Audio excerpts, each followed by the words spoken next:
আবার একটা ভিডিওর মাধ্যমে আপনাদের কাছে হাজির হলাম। আজ থেকেই আপনাদের অন্নপূর্ণা ভাণ্ডারের টাকা ব্যাংক অ্যাকাউন্টে ঢুকতে আরম্ভ হবে। তো মন্ত্রিসভায় কী আলোচনা হয়েছে তা আপনাদের কাছে তুলে ধরব। তার আগে মাননীয় মন্ত্রী, শিশু কল্যাণ মন্ত্রী অগ্নিমিত্রা পাল বলেছেন আর কিছুদিনের মধ্যে আর একটা প্রকল্প চালু হতে চলেছেন, সেটা হচ্ছে অনিল যোজনা। তো বন্ধুরা, সুখবর আছে।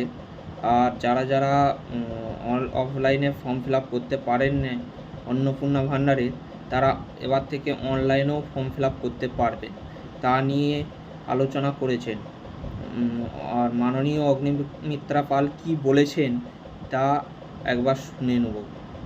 এবারে পুরো নারী ও শিশু কল্যাণ এবং সমাজ কল্যাণ দপ্তরের ভারপ্রাপ্ত মাননীয় মন্ত্রী শ্রীমতী অগ্নিমিত্রা পালকে অনুরোধ জানাবো তার বক্তব্য রাখার জন্য। সবাইকে নমস্কার জানাই এবং প্রথমেই ধন্যবাদ জানাই পশ্চিমবঙ্গের মাননীয় মুখ্যমন্ত্রী শুভেন্দু অধিকারী মহাশয়কে।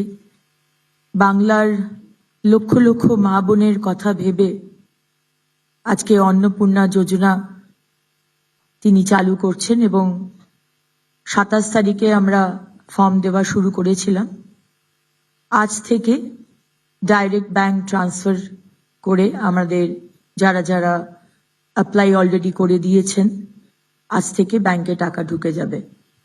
আপনারা জানেন যে এই অন্নপূর্ণা যোজনা আমরা একটি ফর্ম দিয়েছি। আমরা প্রথম দিনে বলেছিলাম যে হয়তো ফর্ম লাগবে না, ডাইরেক্ট ট্রান্সফার হবে, কিন্তু আমরা যে অ্যানালিসিস করেছিলাম সেখানে দেখতে পেলাম প্রায় লক্ষ লক্ষ হাজার হাজার ভুয়ো নাম ঢুকে রয়েছে।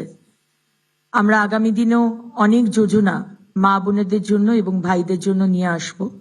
সেই কারণে আমাদের যে ফর্মটা আমরা দিয়েছি এবং যে ফর্মটা আপনারা অলরেডি ভিডিওতে দেখতে পেলেন, আমাদের ব্লক অফিস, এসডিও অফিস, আমাদের এমএলএ অফিস, বিভিন্ন জায়গা থেকে ফর্ম দেওয়া হচ্ছে এবং আজ থেকে অনলাইনেও আপনারা ফর্ম ভরতে পারেন।